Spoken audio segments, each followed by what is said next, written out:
tai mea tai. E tihei o tihei motuke. E ti ai apu mai te amotu I tatou. Le hei, he umoi o tō te tai. O tō te tai o te awhenua. E ti e apu toitoi mai tēne whenua I tatou.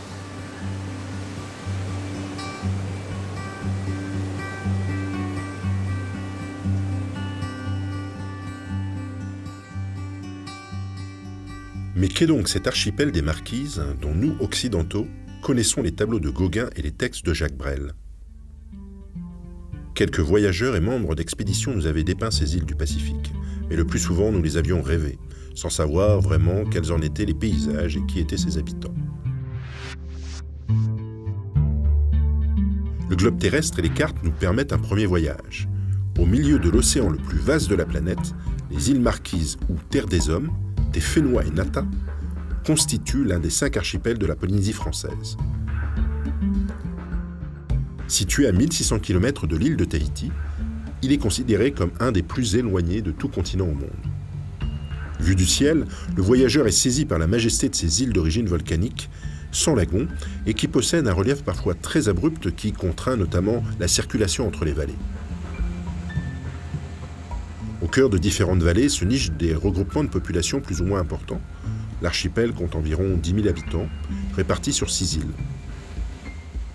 Si l'on accepte les vallées principales, qui sont des centres administratifs, les Marquisiens vivent de la pêche, d'une agriculture vivrière, de la copraculture et parfois de l'artisanat et d'un peu de tourisme.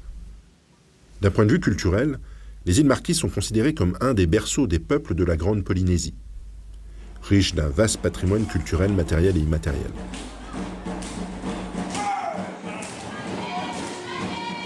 À partir de 1996, un processus d'inscription de l'archipel des Marquises au patrimoine mondial de l'UNESCO a débuté.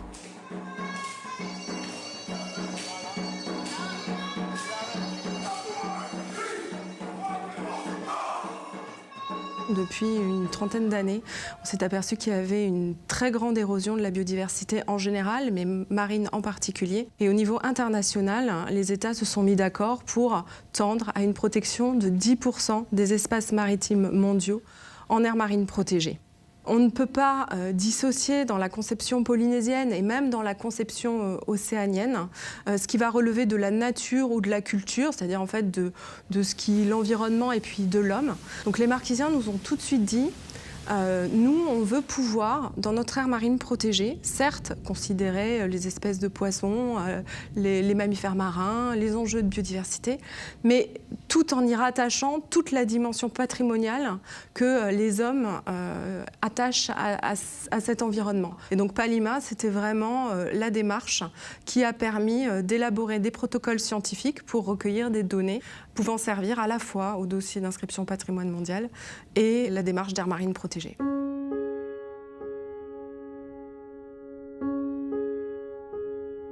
L'équipe du programme, elle a une grande originalité dans sa constitution. C'est une demande, une initiative de la société civile, puisque c'est vraiment la Fédération culturelle Motuaka qui a rassemblé les partenaires avec lesquels elle avait l'habitude de travailler. Donc, l'Agence des aires marines protégées et les services de la Polynésie française en charge de la protection de la culture.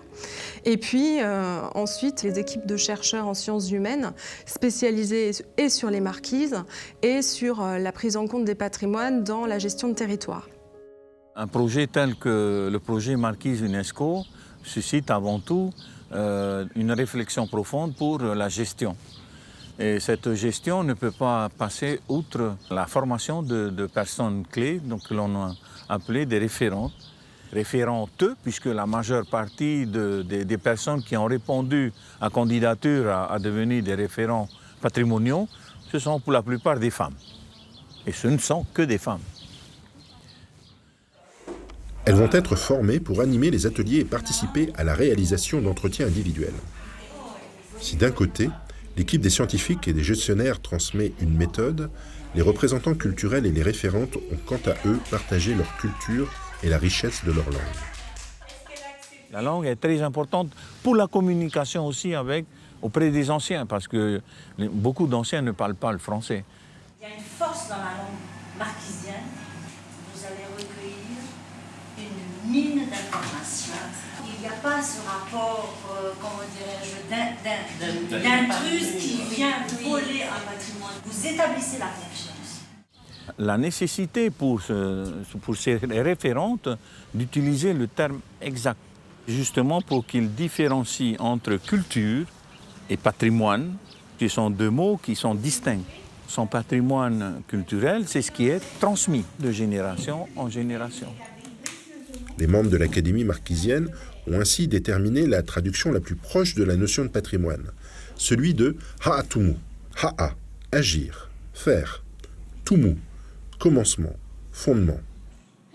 Une réflexion s'est engagée pour identifier en langue marquisienne les termes définissant patrimoine en français. Héritage, unique, richesse, fierté, histoire, culture. 2 missions de terrain se sont déroulées. La première a eu lieu en juin-juillet 2013. L'objectif était donc d'identifier le patrimoine culturel lié à la mer exprimé par les Marquisiens. La seconde mission a eu lieu en mai 2014. Il s'agissait d'une mission de restitution qui permettait aux Marquisiens d'avoir un regard sur ce qui a été fait pendant la première mission et de valider ou non et de compléter éventuellement les données qu'on leur proposait.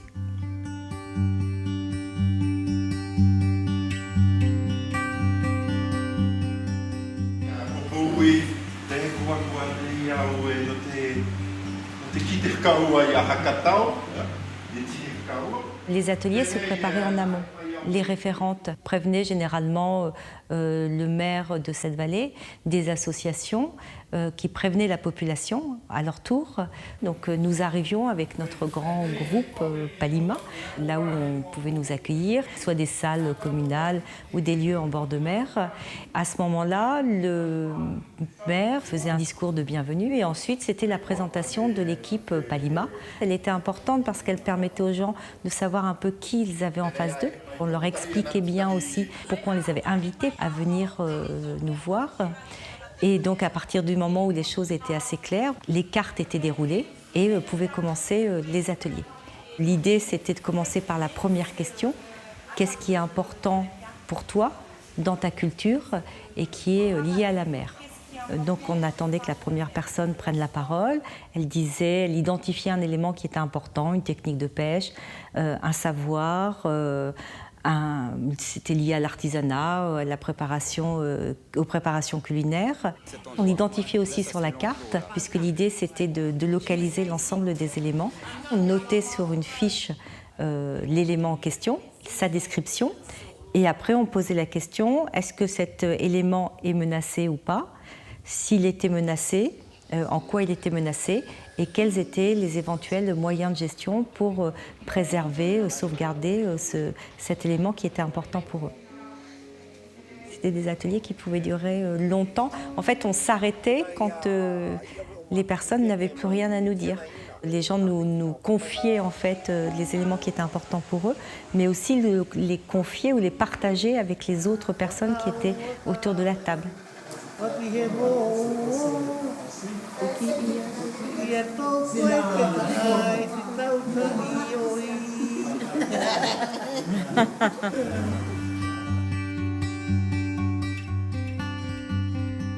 Un patrimoine, c'est une vision croisée d'acteurs d'un territoire, de gens qui vivent sur un territoire. Et pour avoir la meilleure image, la meilleure idée possible de ce patrimoine, il fallait qu'on ait le maximum de regards qui puissent échanger, discuter sur finalement qu'est-ce que c'est que le patrimoine lié à la mer aux Marquises. Il y a 6 îles habitées qui ne sont pas forcément toujours accessibles par des moyens très simples. Donc certaines ne sont accessibles qu'en bateau. Et au sein d'une même île, c'était soit en 4x4, soit utiliser des bateaux qui nous permettaient d'aller de vallée en vallée. Parfois, il n'y a pas de port, donc il faut sauter du bateau sur les rochers, ce qui complique un petit peu la tâche quand on a son ordinateur, son appareil photo et tous les enregistreurs dans un sac poubelle et qu'on craint qu'ils ne disparaissent au fond de la mer. Voilà, ça pouvait être à pied ou ça pouvait être à cheval aussi. On prenait les moyens qui étaient à notre disposition pour pouvoir aller rencontrer les gens. Mais c'était bien l'idée d'aller les rencontrer parce qu'effectivement, certaines vallées ne voient pas grand monde. Et donc, c'était très intéressant de pouvoir discuter avec eux. On a été extrêmement bien accueillis par les Marquisiens de toutes les vallées. On travaillait, certes, mais souvent, ensuite, on partageait un repas ensemble, un repas qui était extrêmement convivial et où on continuait à échanger, où les gens aussi nous faisaient l'honneur de nous chanter des chansons, de nous raconter des légendes. Et puis, il y a toujours eu beaucoup d'éclats de rire, beaucoup de choses vraiment extrêmement poignantes et chaleureuses. D'abord, à la question « Qu'est-ce qui est important pour vous dans votre culture lorsque l'on parle de la mer ?», il y a une réponse qui met tout le monde d'accord. C'est ça notre cas à manger. Elle nourrit toute la population. C'est vraiment le garde-manger des îles. Lorsque je pense que dans la semaine, je vais dire qu'on va manger le poisson 5 jours sur 7. La mer, c'est la vie, mais pas la vie qui a été créée par Dieu, non, la vie pour nourrir le peuple. Il y a eitano, wahanoa, e au me tau to'o, no te tano I te ika, no te kohi te pukawa I te I tipi te kaapihi, huti te imu, wahi te hatuke. À cette époque-là, on rame la pirogue, pas de speedboat. Alors, il y en a 2 sur les longs rames pour ramer à la maison, pour ramer au large. Derrière, il y a un qui écaille le poisson. Quand il arrive là, à la plage, le poisson est déjà tout nettoyé. On tire la pirogue, après on ferme, on partage le poisson, après chacun reçoit sa part pour vivre la famille. Voilà, on pêche comme ça avec le à cette époque-là. Voilà. Et on met le appât dessus, après on met dans la mer. Après, on écoute. Des fois, s'il y a du poisson en bas, tu entends qu'il touche comme ça. Après, quand tu entends c'est un peu lourd, tu tires. Maintenant, on pêche plus avec les cailloux. On pêche avec des bouts de fer. Des gros poissons comme le mérou, des trucs plus gros. Voilà. Ça descend vite sur le 300 mètres, 400 mètres. Alors nous, on pêche les poissons pour nourrir la famille, pour nourrir pas seulement moi, il y a beaucoup de gens qui vont toujours à la pêche pour nourrir le foyer. Les savoirs liés à la nature et à l'univers sont nécessaires à l'activité de pêche ou de navigation et démontrent le lien fort à la terre, à la mer et au ciel. À l'école, à Atuna chez les sœurs, on y va en bateau voile. Ce bateau, il s'appelle Maristella. On préparait aussi du caïcaï. On ramassait aussi des bananes, des feuilles. On met tout sur le bateau. C'est la tempête. Et mon papa, il tissait rien. Il cartait ça pour lui. Vous disiez qu'il y avait une étoile pour retrouver. Voilà. Il y avait une étoile, il y a aussi. C'est pas l'étoile seulement. Il y a aussi les courants de la mer. On regarde aussi ça. C'est ça le boussole. La boussole. Avec. On a vu le. Peaumato à Manukaki'oa, voilà. C'est le Manukaki'oa sur Oahuka. C'est les étoiles, c'est comme un oiseau. C'est ça.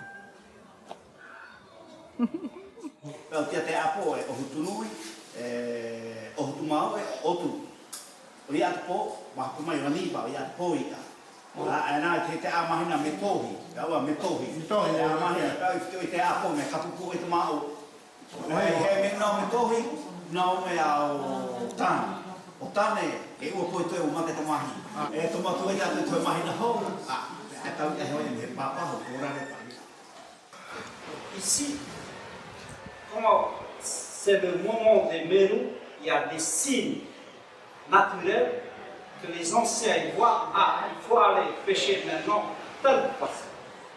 La lune. Il y a la lune, il y a les fleurs aussi qui poussent, qui donnent. Et les anciens, ils savent que ces fleurs telle variété de poissons, il faut aller pêcher. De terre, on observe la mer, on observe la terre. Il y a toutes sortes d'éléments qui marquent combien le lien entre la terre et la mer est fort.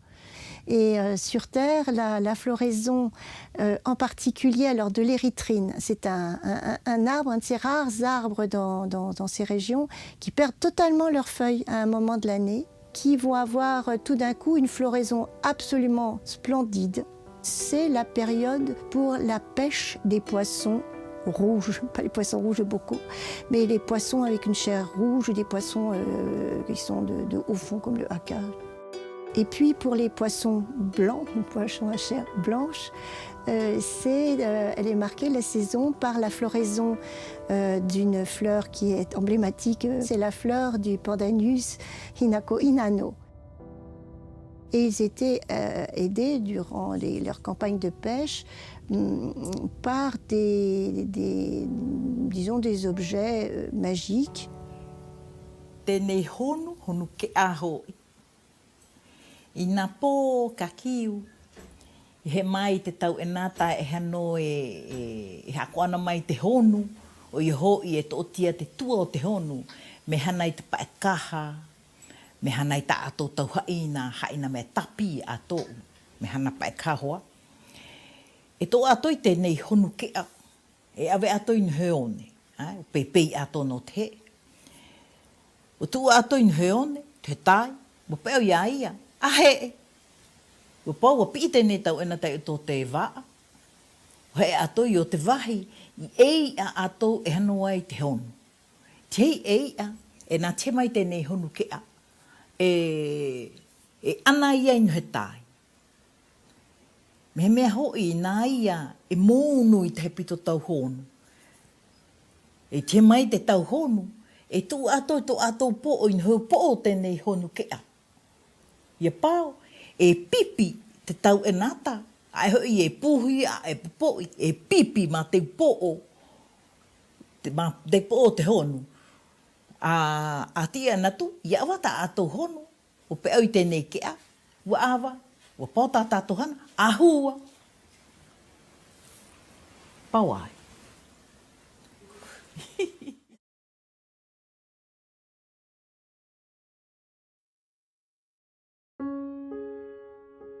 Il faut savoir qu'on faisait les choses que lorsqu'elles étaient au bon moment, considérées comme sous la protection d'ancêtres qui vous accompagnaient ou qui déterminaient ou qui facilitaient la réalisation des choses. Ce tiki de Moeone, qui était en fait positionné sur une hauteur un peu à l'arrière du littoral, et Moé, qui dort au nez sur le sable, on le retrouvait, disent les pêcheurs, sur la plage au moment où il fallait justement partir pour les campagnes de pêche et à l'endroit où sans doute il fallait justement penser s'orienter. Ça devait être ça l'idée. Hein. Si la mer offre les ressources nécessaires à la vie, elle est également source de remèdes. Les enfants, à la naissance, plus de 2 ou 3 mois, ils sont des bobos, des abcès. Et nous, on va aller chercher sur les rochers les motae, capihi, les imou. Et tu mets tout ça sur une braise avec une banane. Et là, quand c'est cuit, tu mets dans la bouche de l'enfant. Et si c'est juste le médicament, le lendemain, il n'y en a plus. Il faut remercier le ciel. Hein? Tēnei te akakai e manhene, o nā tātai pioto ki te a pi au tai mahe puaina. Au au hana te ame, te akakai uika, aika, i pe au mate te aika e tūi. Le poisson. E nā pai mate kawa te a titai e, mate kawa e tūi. E tūi o te ame e nai e tō te api au.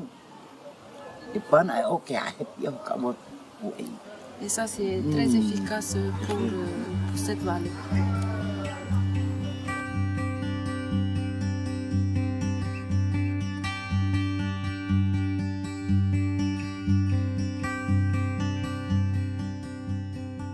Les Les pae-pae étaient construits en pierre. Ces pierres provenaient de l'endroit où ils se trouvaient, mais également, ils allaient chercher des pierres sur le rivage. Le rivage, lorsque les ancêtres de ceux qui allaient devenir les Marquisiens, de ceux qui allaient peupler et occuper ces îles, bien sûr, ils mettaient pied à terre, et la première chose qu'ils foulaient, c'était soit le sable, soit ces galets.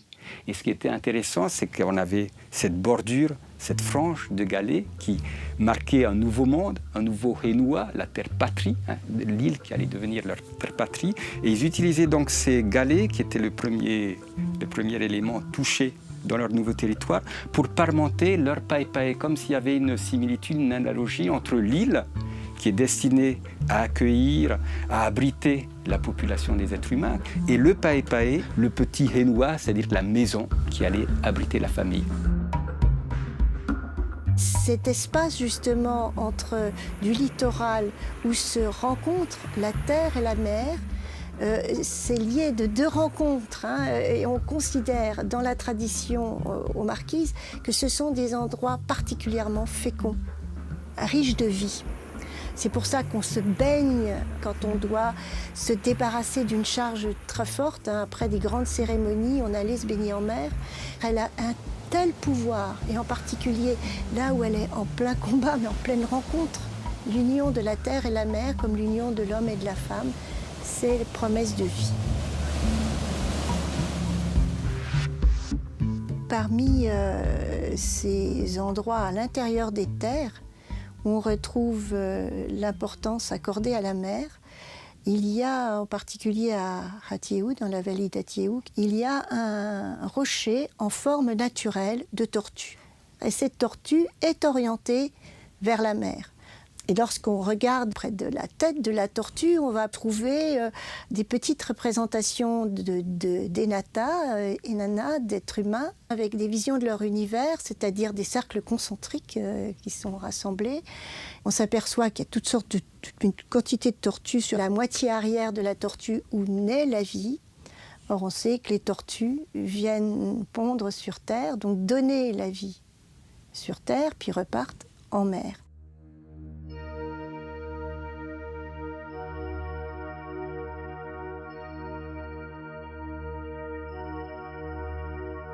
Dans les sites funéraires, souvent, il y a 2 animaux potentiellement, 3, dont la tortue. Elle va accompagner le défunt dans son voyage vers l'au-delà, sachant qu'il faut partir, j'allais dire, sur la mer. Alors parfois on mettait des chefs, par exemple, sur les pirogues, accompagnés de tortues ou d'offrandes, qui pouvaient être un chien ou un cochon. Toutes ces âmes se retrouvant à Kyukyu, c'est une pointe de Iwaoa, qui était le lieu de rassemblement de départ des âmes. Et ces pointes, ces endroits d'où partaient les âmes, étaient des parties orientées à l'ouest, puisque Hawaiki, la terre des ancêtres, se trouvait vers l'Occident, vers le pays du soleil couchant.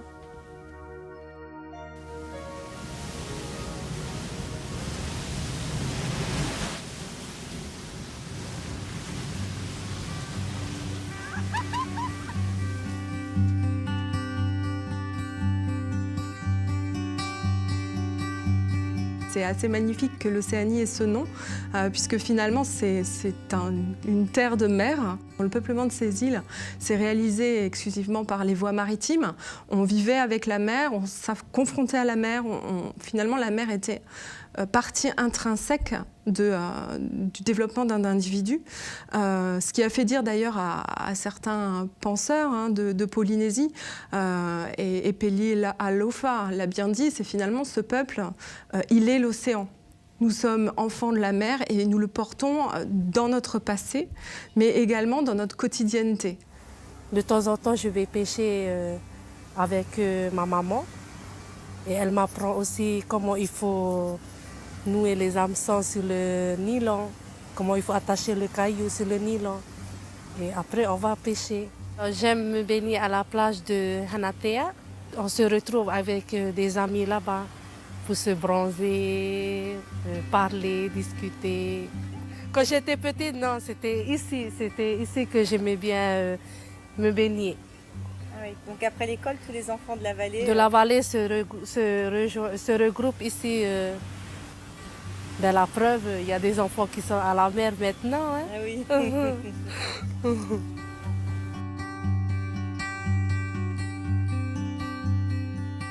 Ça fait très longtemps que j'ai rêvé cette salle patrimoniale. Parce que pourquoi, quand j'ai voyagé, j'ai vu des musées ailleurs avec nos objets anciens, ça m'a donné quelque chose. Et pourquoi pas, on ne peut pas faire chez nous. C'est pour l'avenir de nos enfants aussi, c'est très intéressant pour moi, ça m'a touché beaucoup. Pour eux, ce ne sont pas des objets qui sont morts, ce sont des objets vivants d'une certaine façon, qui ont été évidemment forcément taillés, agencés par des ancêtres, par des anciens, des parents, des grands-parents. Donc ils ont de certaine façon le pouvoir de ces parents. Ce sont comme un héritage, donc des biens de famille qui étaient très précieux.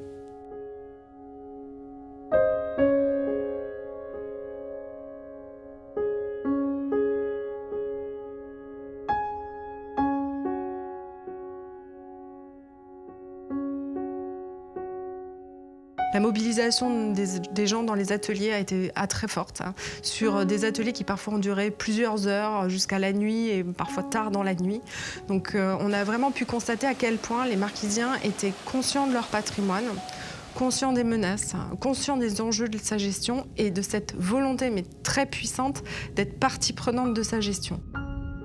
Et je pense que la durée dans ce programme, ça a été une des conditions importantes, c'est de pouvoir avoir cet échange avec la population, prendre le temps d'écouter ce que les Marquisiens avaient à dire. Ah, la mer, c'est très important pour moi, très important pour moi.